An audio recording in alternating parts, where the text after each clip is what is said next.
In the news tonight, 2 Guyanese fugitives to be extradited, says Home Affairs Minister. Extradition matters are both Guyanese who were overseas and involved in serious criminal matters. And President Ali says Guyana has surpassed 50,000 job creation election campaign goal. I am only looking here at the sustained jobs, because when you look at temporary jobs in the construction sector, when you look at the indirect jobs from Gaisuku, the indirect jobs from forestry, and indirect jobs is also linked to the markets. 2 Guyanese fugitives wanted for crimes overseas are slated for extradition. Home Affairs Minister Robeson Ben announced on Monday. The extradition matters are both Guyanese who were overseas and involved in serious criminal matters.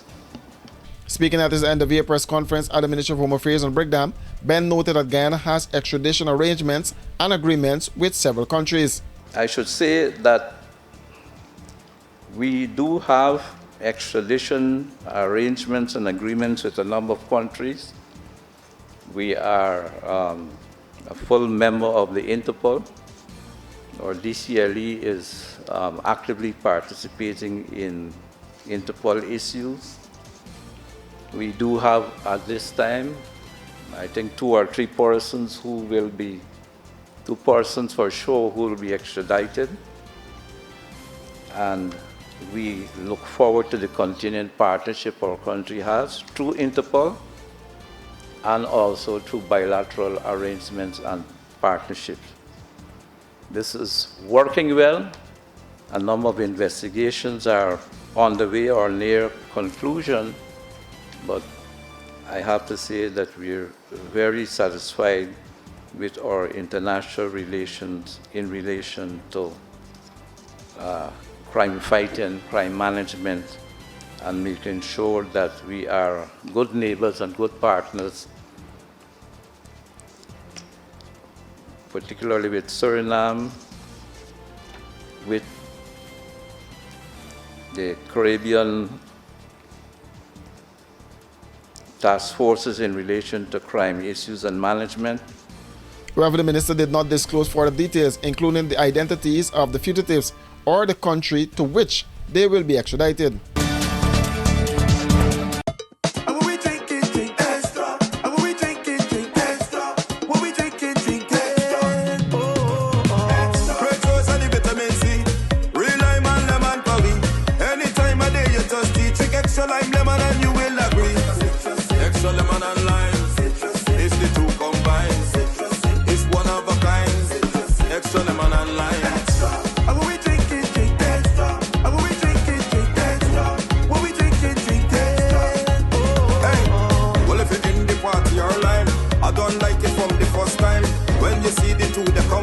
Drink and taste, you will never decline. Extra lemon and lime, it's the 2 combined. It's one of a kind. Extra lemon and lime, extra lemon and lime. Taste the citrus in every sip. GECOM is currently conducting a claims and objections exercise to produce an official list of electors, OLE. If you were 18 years or over on December 31, 2024, and you're a Guyanese citizen by birth, descent, or naturalization, or a citizen from a Commonwealth country living in Guyana for 1 year or more, you are eligible for inclusion in the OLE. GECOM has posted the preliminary list of electors, PLE, in all of the registration divisions across Guyana for you to check if you are listed and, if so, whether your particulars are accurate. You can object to anyone who you believe does not qualify for inclusion in the OLE. To do so, you must be listed in the same divisional list as the person you are objecting to. You must visit the GECOM registration office responsible for your area of residence to make an objection. The objections aspect of this exercise will end on Wednesday, the 22nd of January 2025. For more information, contact the GECOM on 225-0278-9 or visit www.gcom.org.gy.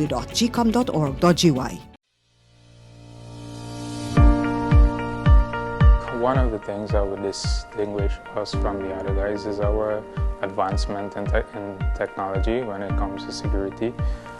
We've been able to actually go ahead and provide the home security service, and drone service, among the other service. that would have significantly contributed to securing society as a whole.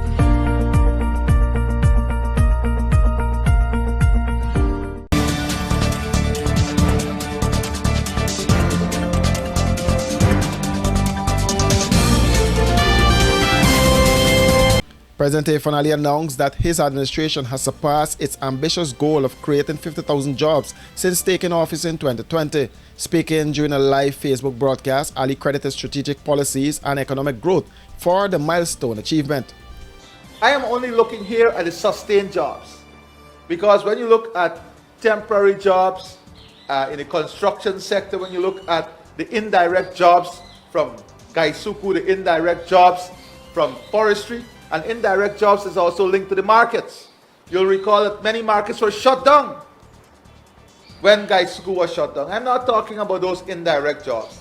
I am talking about sustained jobs in every single sector.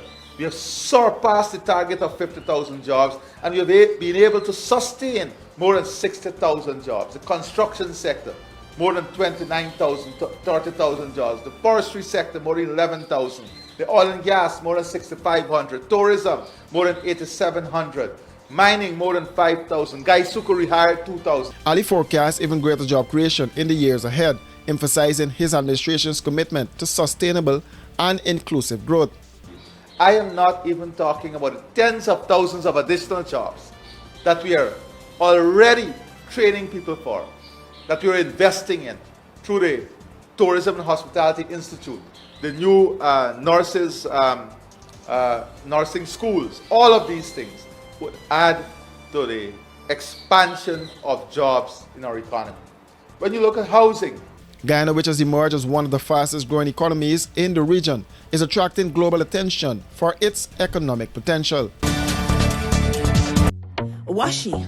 Hi people. Washing made so easy since I found Washi. Washing me use wash me clothes and I can say Washi soap powder wash clothes so nice. Washi soap powder leave your clothes color bright. Washi soap powder leave me clothes smelling nice, of course. So give thanks to Washi soap powder for doing my laundry right. Keep my clothes color bright. Have my clothes smelling nice for sure. I could not ask for more. Comes in lemon and original. It is a washing machine in a pack. Washi soap powder wash clothes so nice. Washi soap powder leave your clothes color bright. Washi soap powder have my clothes smelling nice, of course. Distributors located in the Stabrook Market.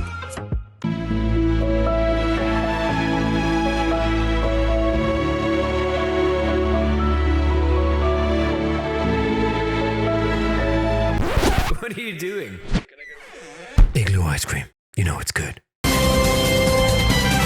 The Alliance for Change has advised Guyanese citizens to stay alert, warning that Venezuela is perfecting a hybrid welfare strategy against Guyana, with the governing People's Progressive Party dwindling its thumb.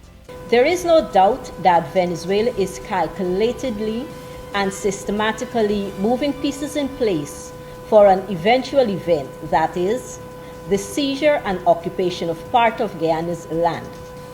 In military parlance, this is called a fait accompli. These activities are taking place just below the threshold of actual war. But Guyanese should have no illusions that Venezuela is not waging war against our beloved nation. Building bridges, fortifying Ankoko, cyber attacks, and appointing governors are only the most recent indicators that we have seen, but much more is taking place below the surface.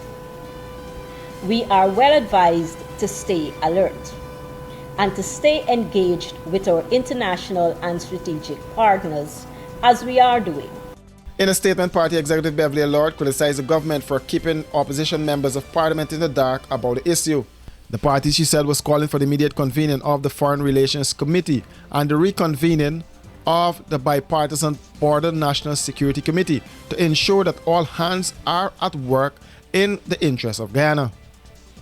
There has to be a whole of government and whole of nation approach that includes all strata of our society and all elected representatives.